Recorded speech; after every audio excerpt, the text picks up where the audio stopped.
Welcome to 30, Flirty, and Panicking, your go-to podcast for embracing the unexpected and building a life you love.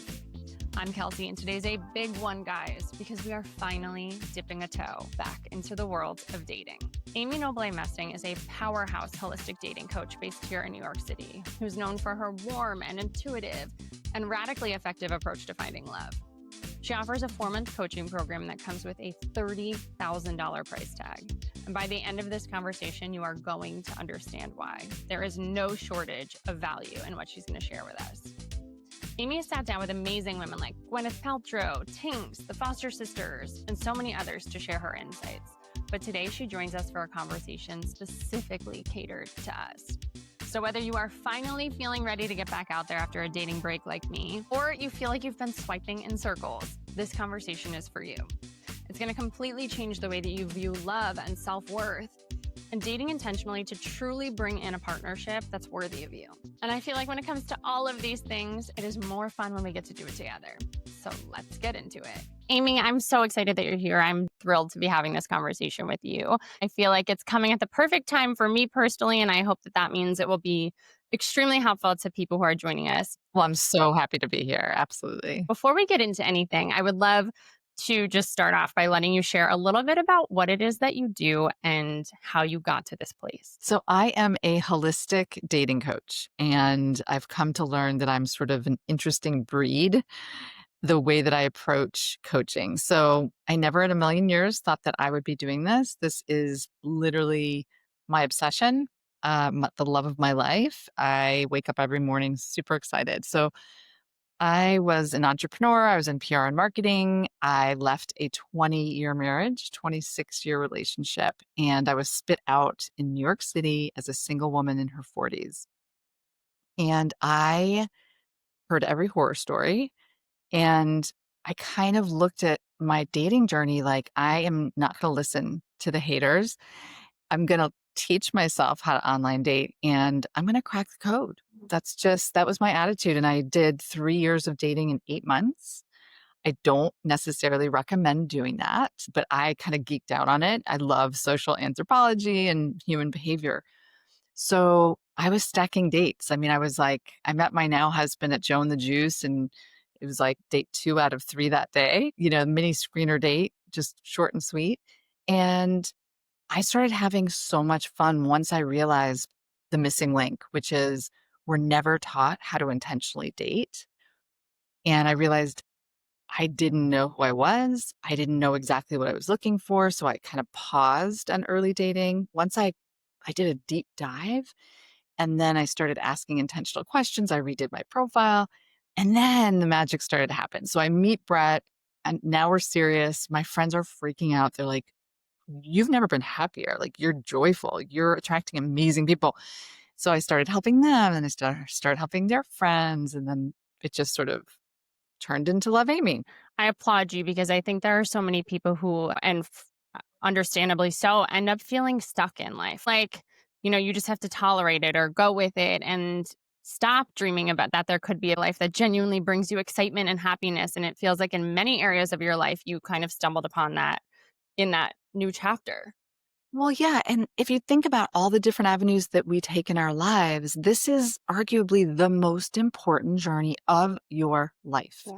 Think about the choice you're about to make. And especially if you're in your 30s, early 40s, late 20s, it's like you're choosing a partner to build a family with or a life with. And we're never taught how to do this. It's like if you wanted to pivot tomorrow and become a nurse, like you'd have a million resources, you would know your path, you would carve it out, and you'd be like, I'm going to get an A+ in this.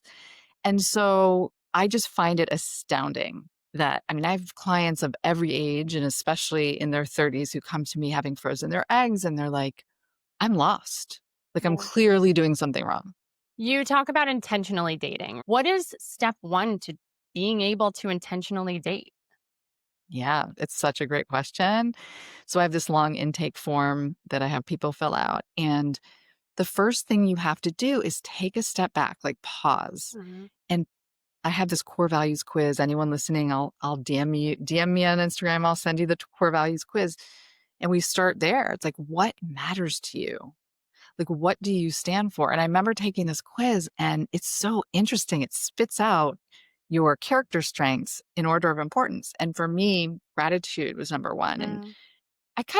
I mean, I know I'm grateful. I just didn't know that was going to be number one. I thought for sure it would be like family or love. So that was really interesting. And it just got me thinking. And then I thought, okay, what are the core values I really want in a person? Who am I looking for from the inside out? Not just like he's checking all these boxes, but what energy do I want between us? Like, I want the kind of energy that is like, we never take each other for granted. It's kind of like Labrador energy where like you could be gone for 5 minutes and like your Labrador is like, oh my God, you're back. I know that sounds silly, but that's what we are giddy. We're like, oh my God, how is CBS? Like, know? I love and that. and it's really rare, but it's like, that was really important to me. I wanted someone who prioritized a new relationship. I know it might sound sort of rudimentary, but when I asked people across the table during dating, okay, prioritize the following: you, your job, your family, your friends, a new relationship. So many people would put the new relationship somewhere in the middle. Mm. And I was looking for someone that was going to say, all right, well, a new relationship and my kids are right like next to each other, something like that. Yeah. And that's exactly what Brett said. And in fact, he was like, listen, I love my kids. I'm just saying it's kind of my time now. I'm like, oh my God, that's exactly how I feel.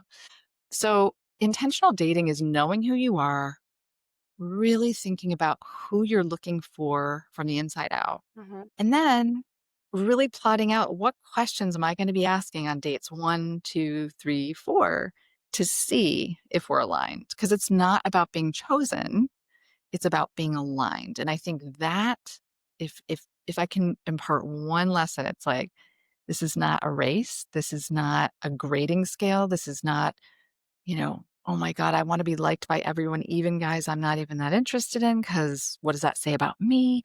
This is simply like, we're humans, just seeing if we're aligned, basically. You talk about the desire to be chosen. I think you also identify kind of this tie between self-worth and how we date. And I guess my Yeah. number one question to you would be for somebody whose self-worth maybe isn't in the place that one would hope it would be. What's like the first step in improving that self-worth and making sure when you're seated across the table from somebody, you're there and getting out of it what you need to be getting out of it? I think that's such a great question. And I always say, it's like, my goal for any client is when your self-worth and your vision start to intersect, right? And it's like, that's the magic. It's like, we're building this beautiful vision for what we want. But if your self-worth is really low Mhm, and you truly don't believe that you're worthy of the big love that you dream of, or maybe it doesn't exist, or it's just not going to be there for you, mhm, you can swipe all day long, nothing will happen, because your self-worth, if it's low, that results in an energetic block. So people come to me and they don't know what's going on, but they'll just say, I feel off. I feel blocked. Right. And so what we need to do is do like this past sort of excavation of, how'd you grow up? When did you stop feeling lovable? Because there always is a point. You might think it's silly, mhm, like, wow, it was an offhanded remark that, my mom said, like, okay, that curly hair, be careful. It could be anything. And at some point, we're all lovable. We're born lovable. That is who we are. And then at some point we start to realize, oh, wait, I'm good or bad.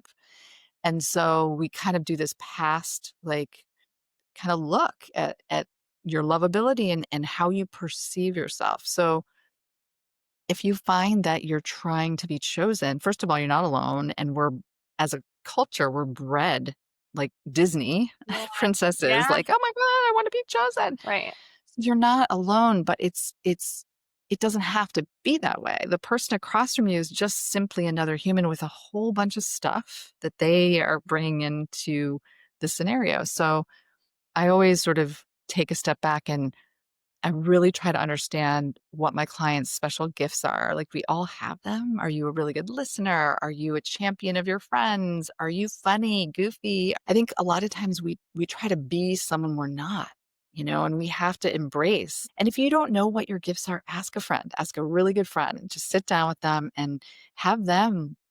There's a question on my intake. If your best friend were sitting here, what would your best friend say? Like, your amazing gifts are. And that's where you start, and then you highlight those things instead of hide them. You talk about the questions that you should be asking on date one, two, three, four. What are those questions that we should be asking? What's the information we should be leaving these dates with? Yeah, and I wanna make sure that people listening, like, this is not a job interview vibe. Yeah. Like, I know people want to get this right. They wanna do a good job. We're people pleasers and perfectionists and performers, and it's like, Yeah, check. I just wanna make sure people understand, yes, intentional dating can also be coming from your feminine. Hmm. Right? So it can be like inquisitive and warm and soft. It does not mean you're sitting across from someone firing questions. Right. But one of the very best questions you can ask on a first date, especially if you met on an app, is, okay, so this is awkward, but how's online dating going for you? Hmm. And it just sort of cuts through the BS of the weather and sports, and it allows someone to tell you a lot of information. Like, you will get good or bad or negative or positive, you will get some information, and then you have to think about, what are your answers? And I love being able to say on a first date, listen, I have been dating for a little bit, and I've decided I'm going to be really intentional. Yeah. Right? Yeah. And so it just allows you to voice your vision a little bit, which is really important. But sprinkle in really fun ones too. Like, if your friends could sum you up in one word, what would it be? What's the biggest plot twist of your life? Who are you and your family? Like, people will tell you, I'm the black sheep, I'm the screw up, I'm the clown. So come up with some really fun questions that you wish people would ask you, and know what your kind of answers are. But you start to become a bit intentional even on date one. You've referenced the apps a couple of times, and obviously they are such a big part of our world now. I feel like historically, when it came to the apps, like I'm the problem. In my mind, I was like, well, Prince Charming is going to stroll up. He will kidnap me out of my apartment when the time is right. I don't need to make any effort. And it really isn't until this exact chapter in my life that I ever had any interest in even downloading an app. When it comes to the world of dating now, is that what you recommend for people? Are we starting on the apps? When you look at, the space Yeah. that we're in as a society as a whole, for somebody who wants to just get back out there, what is the best route to take? Yeah, I mean, I was just talking to a possible client this morning, and I hear this a lot, is like, well, I would love to work with you. I'm not going to get on the apps. And so here's the thing, they're necessary. 6 out of 10 couples come from the apps. Wow. My new husband, I met on Bumble. They are a gift. Yeah. And the reason that they're so frustrating for people, and that people want to chuck their phone across the room, is because all we are is energy. Hmm. So that same person that you're going to meet at that dinner party 2 weeks from now, maybe they don't come in the package that you would necessarily be attracted to, but the energy is just like vibrant. You're never going to swipe on that person, Right. right? And so the apps really, really can be, and I see so much success with the apps. So I am on the other side going like, come on, guys. But we cannot trust ourselves when we're swiping.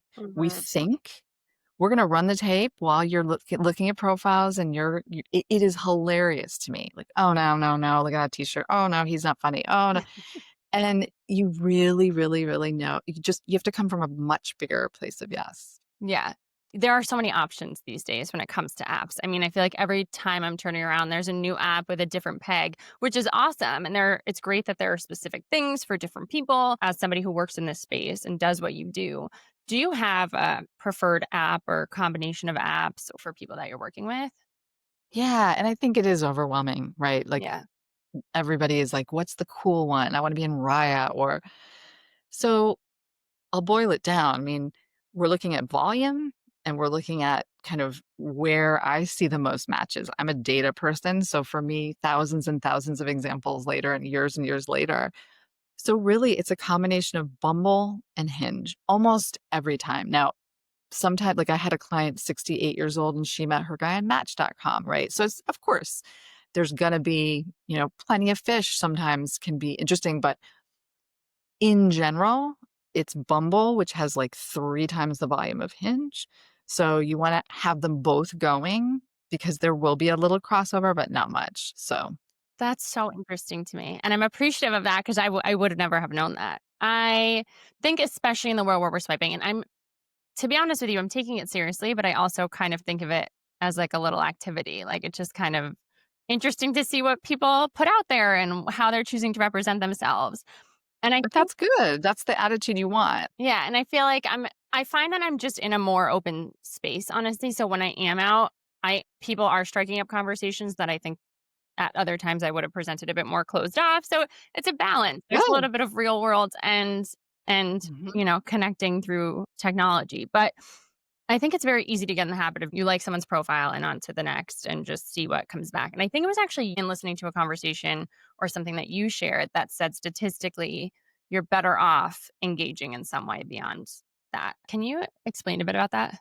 Yeah, exactly. And so again, just being data driven. So when you're sitting there swiping and you're sort of like, okay, like let's say you're on Hinge and you heart something, right? That's how you kind of like someone or you X them out. Instead of just hearting and moving on, just like say me too or love this or where is this? I think I've been here. Smiley face, right? Mm. All anyone ever wants is to be seen and heard. And so it's just statistically you have a better chance at someone responding if you just humanize it, Yeah. just be a little funny or humanize it. You can't really make a mistake. I think people are so afraid of making a mistake Yes. or missing. You can't miss what's meant for you. So you might as well just like go for it. I love that energy. I replay that phrase in my head like 6 times a day, I think, at this point. No, it's so helpful. It's so helpful because I've seen clients like freak out that like by accident they deleted someone's you know, Mhm. the chat, and it's like all of a sudden someone sets them up with that exact person or that person pops up on another app. It's like we can't be so precious about it. Totally. There's so much to be said for first impressions. I think that moment means something. And when instead of happening in real life, it is happening on a profile, I think there's added weight to what it is that you choose to share on yours. In Mhm. your experience, are there, a top 1 to 3 tips that you think we should all be considering in building an app profile? Yeah, yeah, definitely. I think we make a huge mistake in trying to appeal to everyone. Mhm. I say this a lot. It's like we actually don't want everyone to like us. It's just really confusing to water yourself down. And so, I was just helping a client write, we were just writing her profile the other day, and it's like, you know, my simple pleasures, it's that can be super boring or it can be really juicy and interesting. Yeah. And so, or two truths and a lie, it's like really get specific, like give specifics. And like I have a client who's amazing at parallel parking and like that's one of hers and she just gets so much feedback on it. It's really hilarious of people's stories. So really highlight what just the quirks about you, the things that make you you. And I love a profile that's a little bit earnest, a little bit funny, and just really specific. Yeah, like, don't be afraid to showcase who you actually are as opposed to trying to get the most likes. It kind of aligns Yeah, with the conversation we were just having about being on a date and wanting to be chosen. exactly. Exactly. And you just can't be afraid. Oh no, I have a cat. What if people don't like cat? You have a cat. Right. Embrace the cat. Yeah. It's great. What are you gonna do, get rid of your cat? Yeah. Like people like hide so much about themselves. I'm like, what? No. Yeah, you're just better off putting it out there. I think one thing that crosses my mind and many others is that unlike when you meet somebody in person and you have a sense of their vibe or you know that you were able to carry a conversation before you head to an actual more serious date, there's a little bit of a gamble involved when it comes to going to meet somebody on an app. And I think I have friends who have learned over time, like they would go on a date and find out that they had wasted like 3.5 hours and they knew within the first 15 minutes that it wasn't a match, but found themselves Or just 10 seconds. Yeah. yes, getting stuck there. I feel like you are an advocate for a quicker initial date. Can you share your philosophy or your approach when it comes to that initial Yeah. meetup?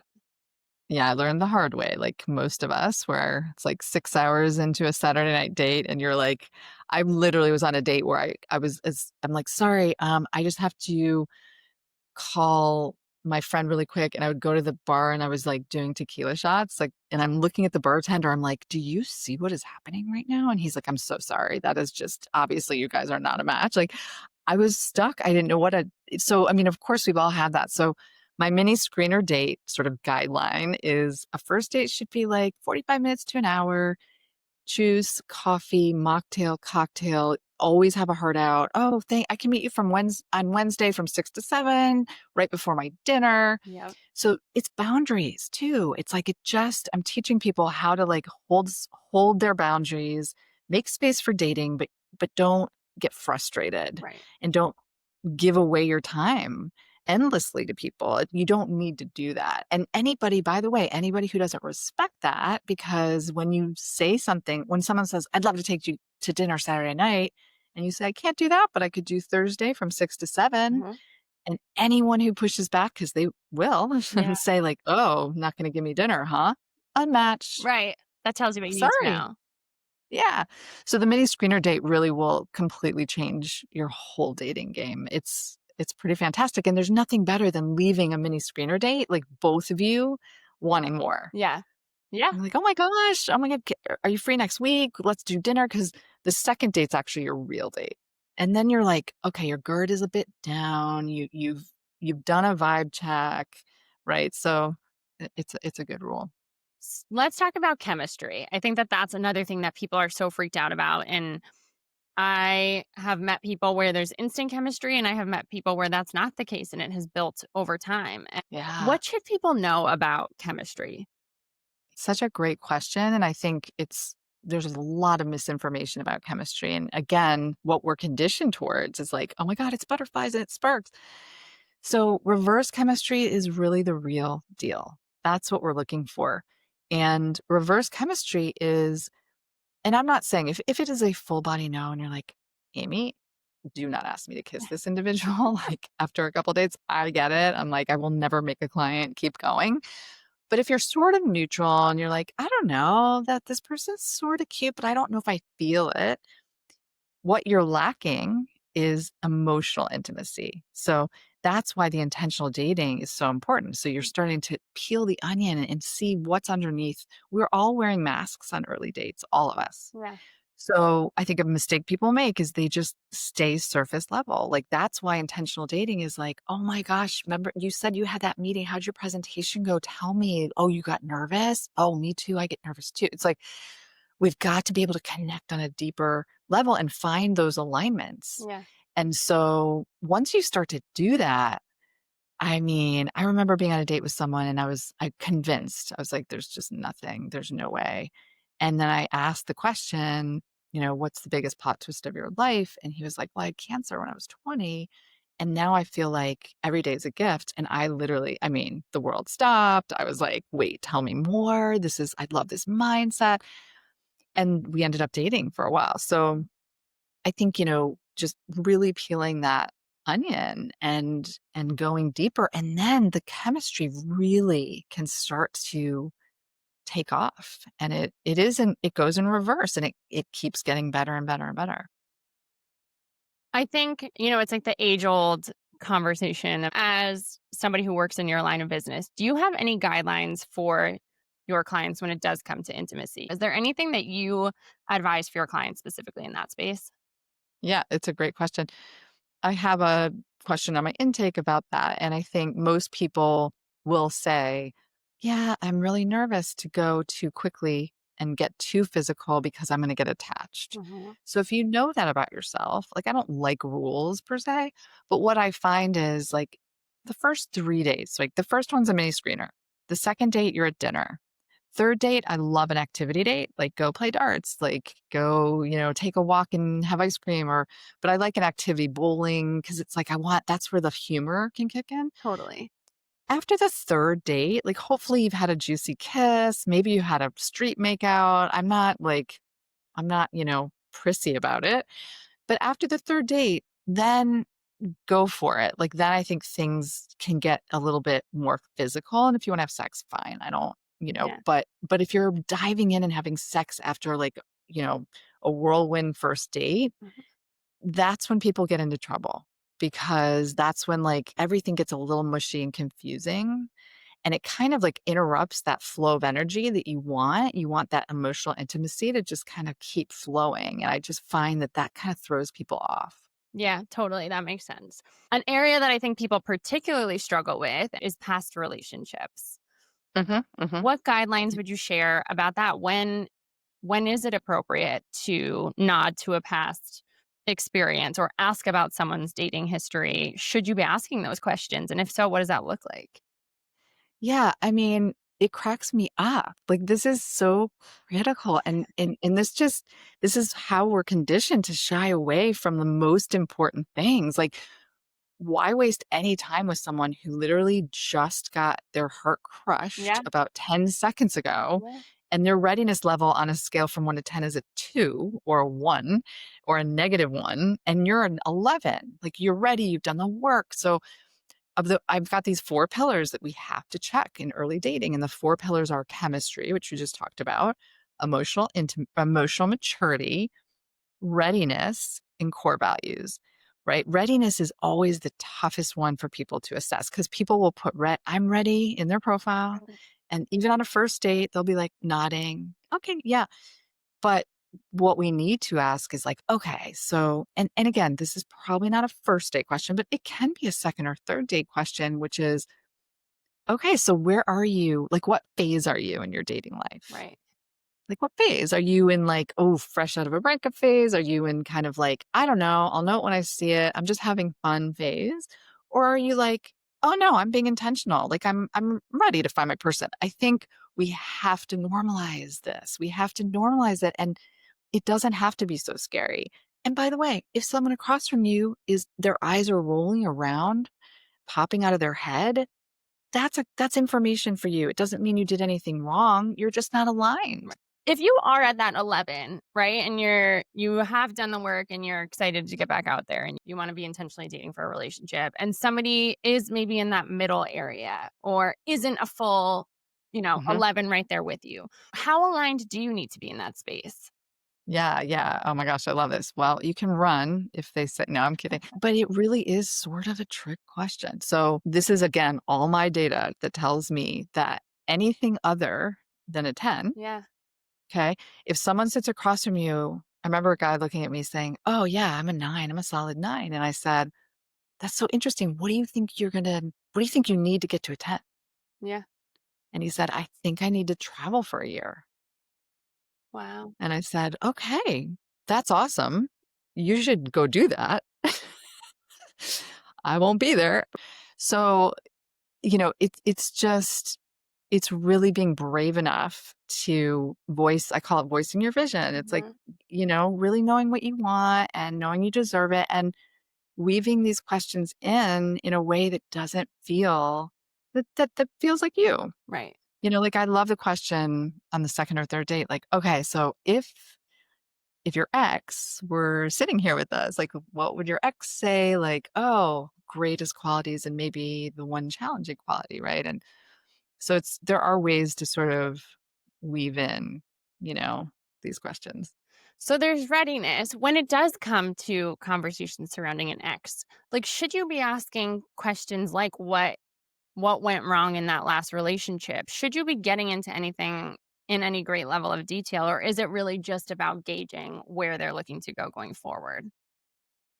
Yeah. So I think the first, again, we're looking at like date 2, 3 questions where you're sort of starting to tease out, like, oh, Mhm. when was that last big love? And how long was it? And why did it end? And maybe on the next date, you sort of get in a little bit more of, gosh, what did you learn about yourself in that relationship? And, now we want to know, like, is this person into personal growth? Like, are they self-reflective? This is the emotional maturity Mhm. pillar.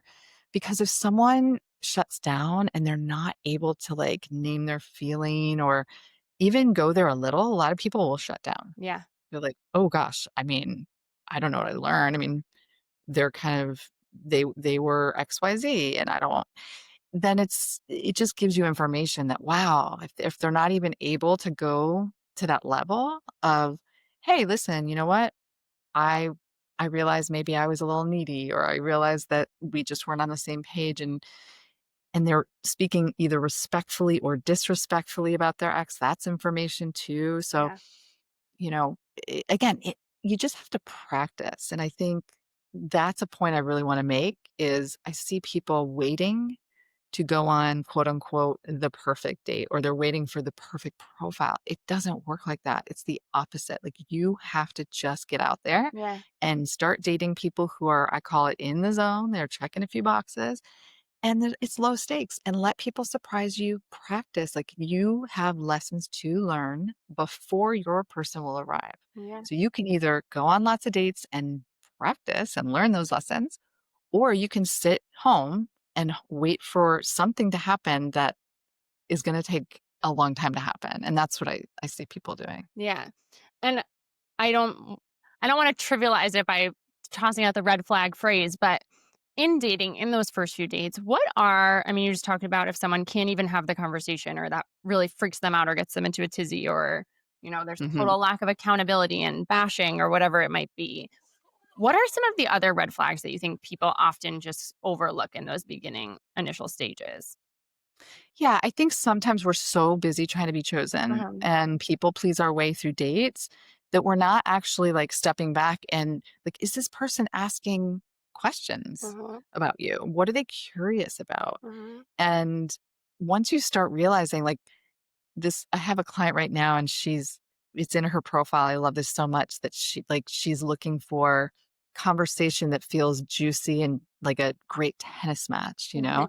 And it's like, it's so true. It's like sometimes it's really one-sided. Someone's just sort of telling you a lot about them, but they're not asking you questions.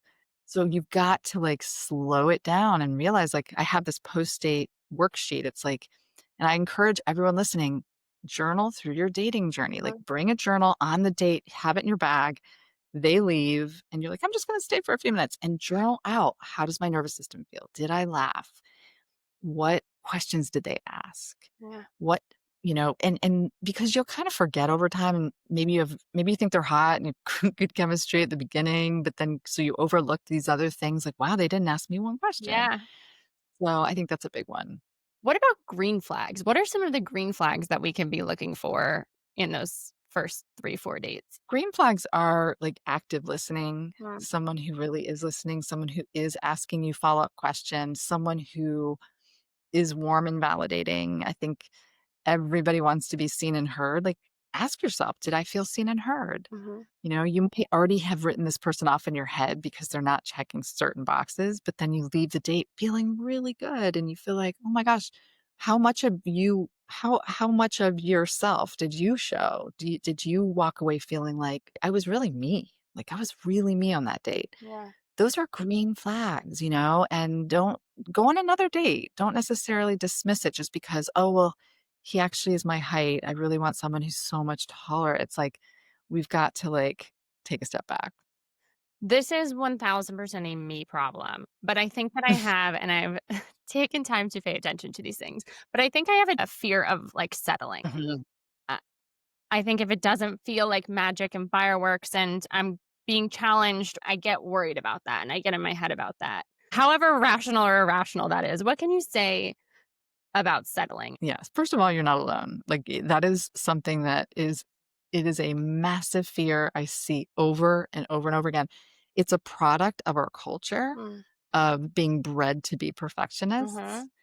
And it's really scary for people to think that they might make the wrong choice. It's also culturally, if we're looking at the divorce rate and we're looking at the generations before us, there's deep rooted fear. Like there is some fear embedded. So it's like, oh my God, I do not want to end up like that. And if I make a mistake and I'm going to end up in the wrong lane. I mean, I see this so much. And so the first thing you have to do is like, if you are being self reflective and you're doing the work Mhm. and you know who you are, like you can't miss what's meant for you. And even like staying staying paralyzed is not going to get you where you want to go. Like, you're just going to have some forward movement. If you have a really good vision of who you're looking for, you're not going to make a grand mistake. You Mhm. aren't. If you are people pleasing your way through dating and you just want to be chosen and you want to grab a husband, pop out some kids because that's what everybody around you is doing, you could probably accomplish that, Right. but that's a different route. If you are being mindful and intentional, just relax. Like, you will not make this huge mistake. But it keeps people paralyzed. Yeah. It definitely does.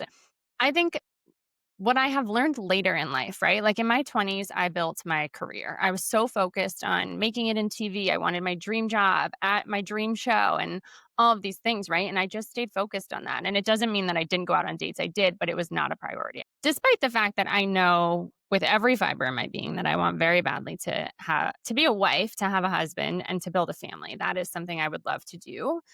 And that has become more of a priority. But it wasn't until my late 20s that I literally ever fell in love with somebody. So And it was kind of one of those loves that I felt was very safe and it took time. It didn't come overnight. It was fun overnight, but it was a buildup and it got deeper and deeper and deeper. And I think there's something about love that also scares me for people who have loved and lost, right? Who had something that felt really great and in the end it didn't end up being a good fit. It can feel scary to think that you can feel those highs again and you can feel so madly in love and that it can go away. I think most people probably on the planet at this point have experienced heartbreak and know what that's like. Once you've done the healing and you've done everything that you can, how do you know that you're actually ready to jump into it? yeah, yeah. Well, Jillian Charecki, first of all, anyone listening, she has an incredible heartbreak workbook, and I had interviewed her for my podcast as well.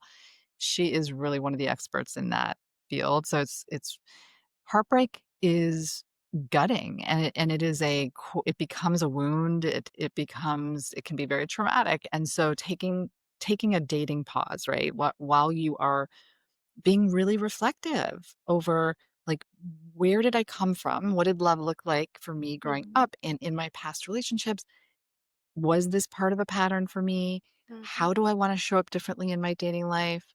Like, I love the mantra, I'm doing things differently now, and it's like just really being aware of, even if they betrayed you, even if you had horrible, horrible heartbreak, how do you want to show up differently mhm, now? How do you want to step into your higher self? Not your younger, wounded self, but what would your higher self, how would your higher self behave and act and move yeah, energetically? So I think if you take that bit of time and then if you can start to imagine a future that is different, that's when like, okay, I'm just going to give it a try. You're never going to be perfectly ready. mhm, We're all healing.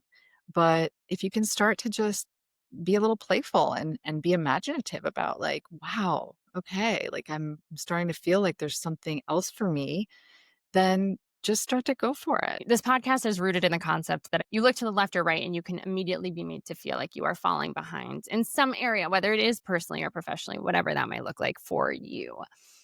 For anybody who's feeling that timeline pressure or feels behind, what words of wisdom can you give to Yeah. them?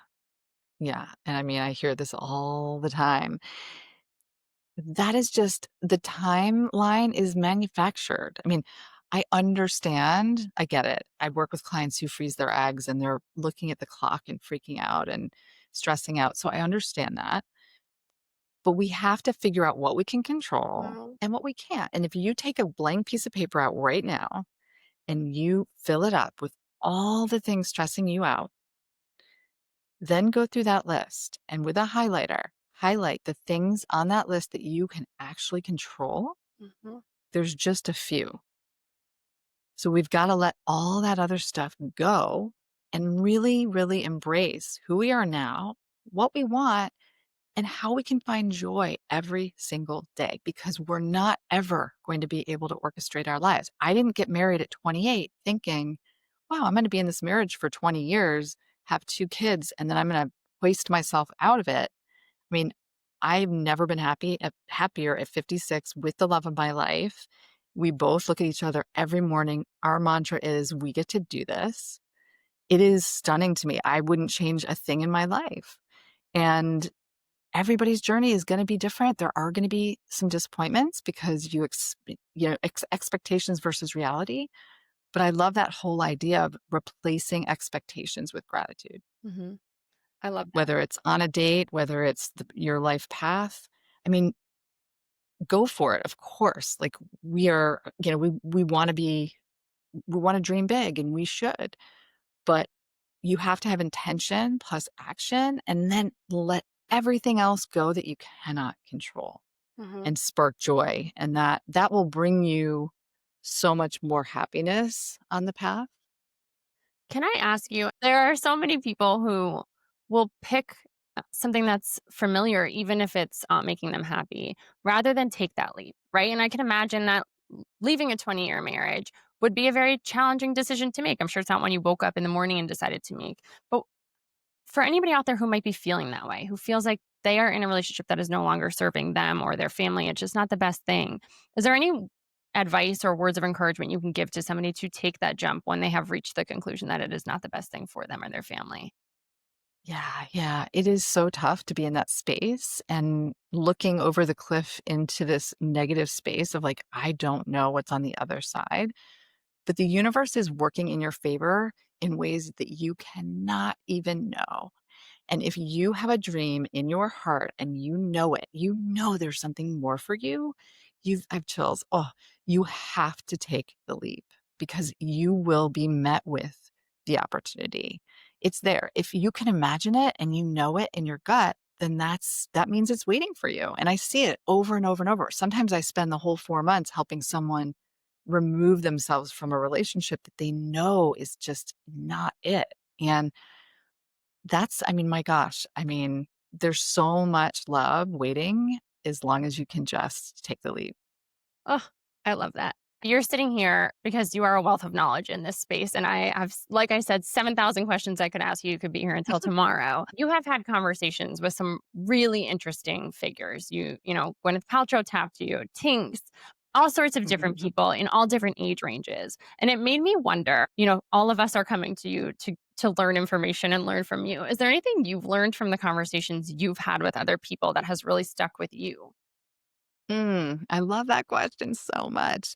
The thing that really comes to mind is I interviewed Mark Epstein. He's a Buddhist psychotherapist. He happens to be my husband's Buddhist psychotherapist, and he is just a renowned, just wise sort of teacher and therapist. And he during our conversation, he quoted Ram Dass, who's no longer and in a huge, very historical, important figure in meditation and mindfulness. And Ram Dass looked at him. They were having a conversation when they were younger, and he said, "Do you see your patients as already free?"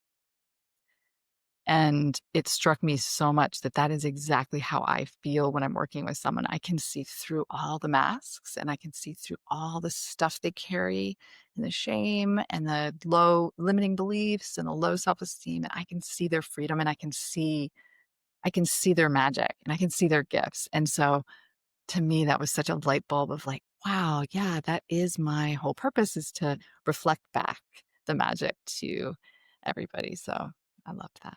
I love that too. And on that note, for anybody who might be, as we near the end of our conversation, for anybody who might be interested in exploring what it is that you do and exploring your services and becoming a client of yours, what is like the high level 1 to 2 sentences you would want them to know about what it is that you offer to people?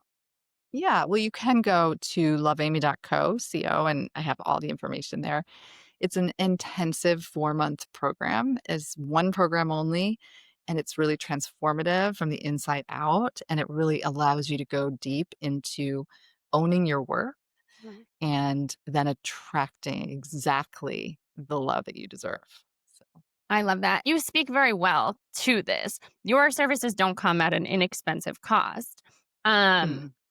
Can you set up for us what that looks like, but also why this is a space in your life that you should place intense value on? Yeah, yeah. No, it's a 4-month program. It currently is 30K for the 4 months, so 7,500 a month for 4 months. And it's an investment. It's an investment in yourself. And I always get this question like, well, what's your success rate? What does that mean? So there's two ways to look at it. Number one is, oh, and I had a client, she's engaged now, and she just said to me, oh, I figured out what you are. If a love coach, a life coach, and an energy healer had a baby, that would be you. And I Love was like, oh it. my gosh, you're right. It is a huge investment in, again, knowing your worth and marrying your worth with your vision for your life, Mm-hmm. who you are, what you deserve, the love that you want to attract, and building an intentional roadmap for all of it. It's not just about love. I mean, my clients I see them excel in all these different areas of their lives, and their anxiety is lower and their confidence is higher, and they're attracting incredible things, including love. So that's when I know that I can kick them out of my nest, is when, their vibration is so high and they're just like, the magic is crazy, and they've unblocked themselves, and they're literally manifesting things right and left.